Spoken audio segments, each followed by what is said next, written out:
કેવીની class YouTube ચેનલમાં આપ સરે મિત્રોનું હું દિલથી સ્વાગત કરું છું। આજે વિદ્યાર્થી મિત્રો વાત કરવાના છીએ ધોરણ 7માં સામાજિક વિજ્ઞાનની આપણી નવી સ્વઅધ્યયન પોથી જે આપવામાં આવેલી છે તેમાં ભાગ નંબર 4ની અંદર ચોથો પાઠ છે મધ્યયુગીન સ્થાપત્યો, શહેરો, વેપારી અને કારીગરો। જે પાઠનું આપણે આ વિડીયોમાં સચોટ સાચું અને સંપૂર્ણ સોલ્યુશન જોવાના છીએ। તો ચાલો વિદ્યાર્થી મિત્રો વિડીયોની શરૂઆત કરીએ। તેના પહેલાં તમે ખાસ કરીને ચેનલમાં નવા છો તો મારા વાલા વિદ્યાર્થી મિત્રો ચેનલને અવશ્ય સબસ્ક્રાઇબ કરી વિડીયોને લાઇક અને શેર કરવાનું પણ ન ભૂલતા। તો મિત્રો ધોરણ 7માં સામાજિક વિજ્ઞાનનું પાઠ નંબર 4નું આપણે આ વિડીયોમાં સચોટ સાચું સંપૂર્ણ સોલ્યુશન જોઈશું। જેમાં પ્રશ્ન 1 છે, નીચે આપેલા દરેક પ્રશ્નના ઉત્તર માટે આપેલ વિકલ્પમાંથી સાચો વિકલ્પ પસંદ કરી ઉત્તર લખવાનો છે। મિત્રો અહીંયા પહેલો પ્રશ્ન છે, નીચેનામાંથી કયું વિધાન ખોટું છે? તો તમે અહીંયા તમને ઓપ્શન આપેલા છે તેમાંથી ડ 12મી સદીમાં ભીમદેવ સોલંકી દ્વારા સોમનાથ મંદિરનો જીર્ણોદ્ધાર થયો એ ખોટું છે। એના પછી મિત્રો બીજું છે, ભારતમાં રાજપૂત યુગનો સમયગાળો તો ઈસવીસન 700 થી 1200। 3 નીચે પૈકી કયું સ્થાપત્ય નથી? જવાબ આવશે બ પાટણનું પટોળું। 4 નીચેનામાંથી કયું સ્થાપત્ય અલગ પડે છે? જવાબ આવશે ડ કોણાર્કનું સૂર્ય મંદિર। 5 રુદ્ર મહાલય નીચેનામાંથી શાની સાથે સંકળાયેલ છે? તો જવાબ આવશે મિત્રો ક સ્થાપત્યો। 6 હિતોપદેશ ગ્રંથના રચયિતા કોણ છે? તો જવાબ આવશે બ નારાયણ। 7 આકારીઝા કઈ કલા સાથે સંકળાયેલા હતા? તો મિત્રો જવાબ આવશે ચિત્રકલા। એના પછી 8 સોમનાથ મંદિર તો વેરાવળ તો ઉપરકોટ તો જવાબ આવશે ક જુનાગઢ। 9 સંગીત સુધાકર નામનો ગ્રંથ કોણે લખ્યો હતો? તો સારંગદેવે। 10 સોમનાથ તો અમીરજી ગોહિલ, જામનગર તો જવાબ આવશે સૂરજ કુંવરબા। પ્રશ્ન 2 છે, તેમાં બંધ બેસતા જોડકા જોડવાના છે। જેમાં પહેલું છે જરીકામ, તો જરીકામની અંદર જવાબ આવશે સુરત, કીર્તિતોરણ તો વડનગર, રાણીની વાવ તો પાટણ, અડીકડીની વાવ તો જવાબ આવશે જુનાગઢ, બાંધણી તો જવાબ આવશે જેતપુર। પ્રશ્ન 3 નીચેના પ્રશ્નોના ઉત્તર 1-2 વાક્યમાં લખો। જેમાં પહેલું છે, દીવાને આમ અને દીવાને ખાસ જેવી ઇમારતો ક્યાં આવેલી છે? તો જવાબ છે દીવાને આમ અને દીવાને ખાસ જેવી ઇમારતો દિલ્હીમાં આવેલ લાલ કિલ્લામાં આવેલી છે। બીજું, આરામબાગ ક્યાં આવેલ છે? તો મિત્રો આરામબાગ છે આગ્રામાં આવેલ છે। 3 તરણેતરનો મેળો માણવા દેશ વિદેશના લોકો શા માટે આવે છે? તો તરણેતરનો મિત્રો મેળામાં ભાતીગળ સંસ્કૃતિ અને હુડો રાસનો જોવા માટે દેશ વિદેશના લોકો ગુજરાત આવે છે। 4 ગુજરાતમાં ભવાઈ ભજવાનું શ્રેય કોને ફાળે જાય છે? તો જવાબ આવશે મિત્રો અસાઈ ઠાકરના ફાળે જાય છે। 5 શર્મિષ્ઠા તળાવ ક્યાં જોવા મળે છે? તો વડનગરની અંદર જોવા મળે છે, ગુજરાતના વડનગરમાં। 6 યુનેસ્કો દ્વારા ગુજરાતના કયા સ્થાપત્યને વર્લ્ડ હેરિટેજ સાઇટનો દરજ્જો આપવામાં આવ્યો છે? તો મિત્રો યુનેસ્કો દ્વારા ગુજરાતના સોલંકી રાજા ભીમદેવ પ્રથમના રાણી ઉદયમતીએ બંધાવેલી રાણકી વાવને વર્લ્ડ હેરિટેજ સાઇટનો દરજ્જો આપવામાં આવ્યો છે। 7 રુદ્ર મહાલય ક્યાં આવેલ છે? તો સિદ્ધપુરમાં આવેલ છે। 8 અમદાવાદ શહેરની સ્થાપના ક્યારે થઈ? તો અમદાવાદ શહેરની સ્થાપના ઈસવીસન 1411માં ગુજરાતના સુલતાન અહમદ શાહે કરી હતી।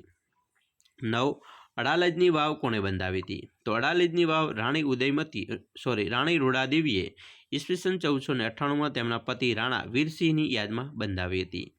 10 અમદાવાદમાં આવેલા સ્થાપત્યો વિશે જણાવો। તો અમદાવાદમાં આવેલા સ્થાપત્યોમાં ઝૂલતા મિનારા, સરખેજનો રોજો, સીદી સૈયદની જાળી, જુમા મસ્જિદ, કાંકરિયા તળાવ અને હઠીસિંહના ડેરાઓ આવેલા છે। પ્રશ્ન 4 મને ઓળખો। જેમાં પહેલું છે, મેં પાલીતાણાના શેત્રુંજય ડુંગર પર જૈન મંદિરો નિર્મિત કરાવ્યા। જવાબ આવશે પાદ લિપ્તિસુરી।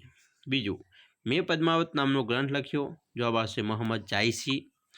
3 મેં સહસ્ત્રલિંગ તળાવ બંધાવ્યું। જવાબ આવશે સિદ્ધરાજ જયસિંહ।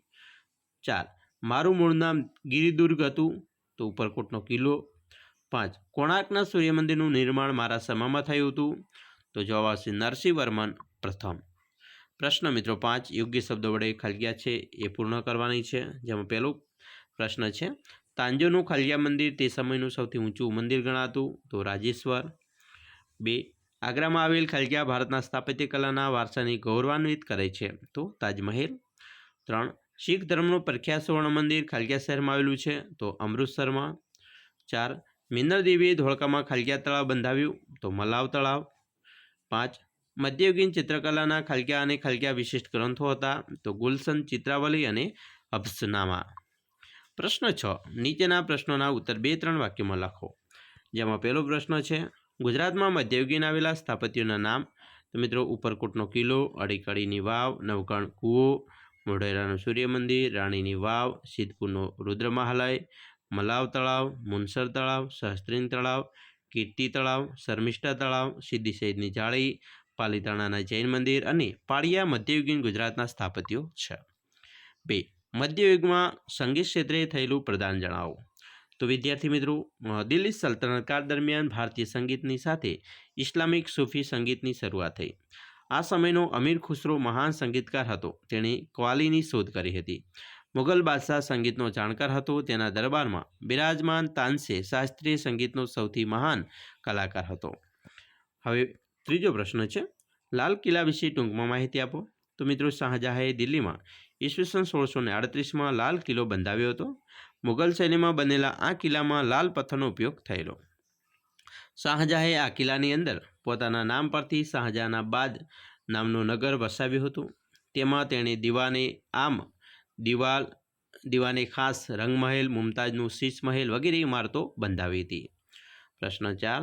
દિલ્હીમાં આવેલા મધ્યયુગીન સ્થાપત્યોના નામ? તો તેમાં મિત્રો આવશે જામા મસ્જિદ, કુતુબ મિનાર, હોજે ખાસ, અલાઈ દરવાજા, શેરીનો કિલ્લો, ફિરોઝ શાહ તુગલક બનાવેલી મસ્જિદો અને શહેરો છે. 5. ગુજરાતની હસ્તકલા વિશે ટૂંકમાં માહિતી લખો. તો મિત્રો, ગુજરાતના લોકોના પહેરવેશમાં અનેક પ્રકારની વિવિધતા પ્રવૃત્તિ છે.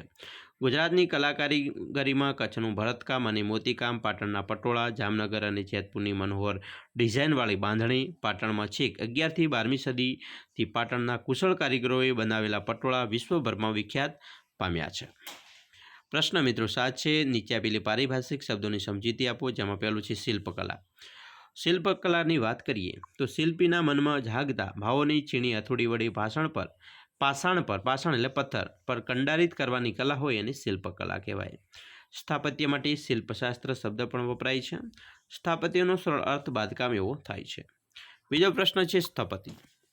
કોઈ વ્યક્તિ તેના મનમાં જાગતા ભાવોની ચીણી હથોડી વડે પાષાણ લાકડા ધાતુ પર કંડારે તો તે વ્યક્તિને સ્થપતિ કહેવાય. ટૂંકમાં સ્થાપત્ય કલામાં નિપુણ વ્યક્તિને સ્થપતિ કહેવાય. ગોપુરમ. દક્ષિણ ભારતમાં મંદિરોમાં પ્રવેશ માટે ઊંચા કલાત્મક પ્રવેશદ્વાર હોય છે, જેને ગોપુરમ કહેવામાં આવે છે. ગોપુરમનો સ્થાપત્ય ઉપરથી અર્ધગોળાકાર હોય છે. ગોપુરમ એ દક્ષિણ ભારતીય મંદિર સ્થાપત્યની એક વિશેષતા છે. 4. પાળિયા. ગુજરાતમાં એક વિશિષ્ટ સ્થાપત્ય તરીકે પાળિયાનો સમાવેશ થાય છે. પાળિયા સાથે કોઈ વીર ગાથાઓ જોડાયેલી હોય છે. મોટેભાગે આવા યુદ્ધોના પાળિયા યુદ્ધ સ્થળ અથવા તેમના મૃત્યુના સ્થળે બાંધવામાં આવે છે. આ પાળિયાની વર્ષમાં તેની તિથિ પ્રમાણે પૂજા અર્ચના પણ કરવામાં આવતી હોય છે. 5મું છે સ્થાપત્ય. સ્થાપત્ય માટે શિલ્પશાસ્ત્ર શબ્દ પણ મિત્રો વપરાય છે. સ્થાપત્યનું સરળ અર્થ થાય છે બાંધકામ. મકાનો, નગરો, કૂવાઓ, કિલ્લાઓ, મિનારાઓ, મંદિરો, મસ્જિદો, વાવ વગેરે બાંધકામની સ્થાપત્ય કહે છે. સ્થાપત્ય કલાના નિપુણ વ્યક્તિની સ્થપતિ કહેવાય છે. એના પછી પ્રશ્ન 8 છે, ટૂંકનોટ લખવાની છે. જેમાં પહેલી છે ટૂંકનોટ સોમનાથ મંદિર. મિત્રો, ગીર સોમનાથ જિલ્લાના વેરાવળ પાસે આવેલા પ્રભાસ પાટણમાં સોમનાથ મંદિર આવેલું છે. સોમનાથ શૈવ પંથનું એક અત્યંત પુરાતન, સમૃદ્ધ અને મહત્વનું કેન્દ્ર છે. આજે પુરાણા મંદિરનું માત્ર સ્થાન જોવા મળે છે. છેલ્લે 1951માં આ નવા મંદિરનું નિર્માણ થયું. સોમનાથ એ ભારતના અત્યંત પવિત્ર એવા 12 જ્યોતિર્લિંગમાંનું એક છે. બીજું, કોણાર્કનું સૂર્ય મંદિર. કોણાર્કનું સૂર્ય મંદિર ઓડિશા રાજ્યમાં જગન્નાથપુરી જિલ્લામાં બંગાળના અખાતના દરિયા કિનારે આવેલું છે. 12મી સદીમાં ગંગવંશના રાજા નરસિંહવર્મન પ્રથમના સમયમાં આ મંદિરનું નિર્માણ થયું હતું. સમગ્ર રથ મંદિરની 7 અશ્વથી ખેંચાતા સૂર્યના રથનું સ્વરૂપ આપવામાં આવ્યું છે. આ રથ મંદિરના આધારને સૌંદર્ય આપતા 12 મોટા પૈડા છે. આ મંદિર કાળા પથ્થરોમાંથી બનાવેલું હોવાથી તે કાળા પેગોડાના નામે પણ ઓળખાય છે. પ્રશ્ન 9, માંગ્યા મુજબ પ્રવૃત્તિ કરો. અહીંયા મિત્રો આપેલું છે, નીચે આપેલા વિગતોનું સ્થાપત્ય, સાહિત્ય અને સંગીત અંગેની વર્ગીકરણ કરવાની વિગતે આપવાની છે. તો મિત્રો સ્થાપત્ય એટલે બાંધકામ. ઉદાહરણ તરીકે મકાનો હોય, નગરો હોય, કૂવાઓ હોય અને મિનારાઓ હોય. તો એ મિત્રો છે. મિત્રો અહીંયા જે સ્થાપત્ય આપેલું છે એની પણ તમે વાત છે એ કરી લઈશું. બરાબર, અલગ અલગ પ્રકારના તમને અહીંયા ઉદાહરણ પણ આપવામાં આવેલા છે. તો તમે કેવી રીતે ઉદાહરણ લખી શકો છો. બરાબર, મિત્રો તમારે રાણીની વાવ છે એ સ્થાપત્યમાં આવશે, પછી હોજે કુતુબ છે એ આવશે, રુદ્ર મહાલય આવશે, બરાબર. તો એ છે સ્થાપત્ય. એના પછી સાહિત્ય. સાહિત્યમાં કવિ લેખકો દ્વારા લખાયેલા લખાણ એટલે કે સાહિત્ય. તો સાહિત્યમાં મિત્રો કાનડે પ્રબંધ આવશે, એના પછી સંગીત રત્નાકર આવે છે અને પદ્માવત આવે છે. હિતોપદેશ બરાબર આવશે. સંગીત રત્નાકર મિત્રો છે એ સંગીતમાં આવશે, પરંતુ સાહિત્યમાં તમને જે ઉદાહરણ આપેલા છે તો તેમાં ખાસ કરીને કાનડે પ્રબંધ, પછી પદ્માવત અને હિતોપદેશ આવશે.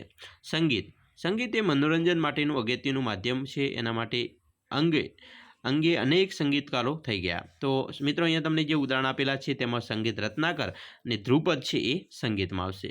તો ખાસ આ ઉદાહરણ પણ લખી લેવા. બીજો પ્રશ્ન છે, નીચે આપેલા બોક્સમાં નામ મુજબના ચિત્રો શોધી ચોંટાડો.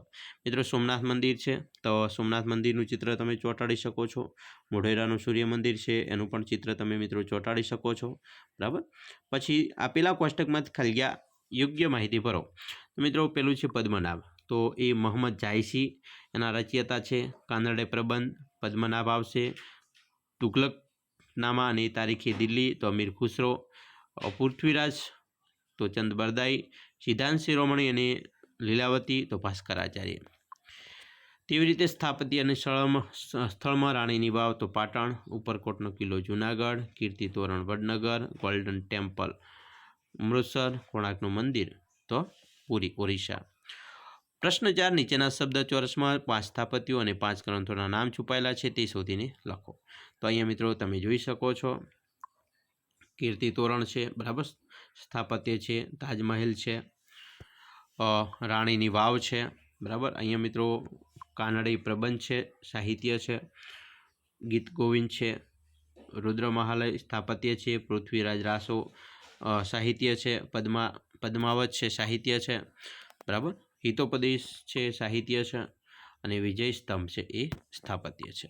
તો આ મિત્રો સ્થાપત્યો અને ગ્રંથોના નામ છે એ તમને અહીં આપેલા છે. તાજમહેલ, કીર્તિ તોરણ, વિજય સ્તંભ, રુદ્ર મહાલય અને રાણીની વાવ. અને ગ્રંથોમાં હિતોપદેશ, ગીત ગોવિંદ, કાનડે પ્રબંધ, પદ્માવત અને પૃથ્વીરાજ રાસોનો સમાવેશ થાય છે. તો વિદ્યાર્થી મિત્રો આવી રીતે તમારું જે સ્વાધ્યાયન પોથી છે એની અંદર સ્વાધ્યાય લખવાનો છે. આશા રાખીએ છીએ તમને આપણા વિડીયો ખૂબ જ ઉપયોગી નીવડશે અને ખાસ વિડીયો ગમે હોય તો મિત્રો લાઇક, શેર અને સબસ્ક્રાઈબ કરવાનું પણ ન ભૂલતા.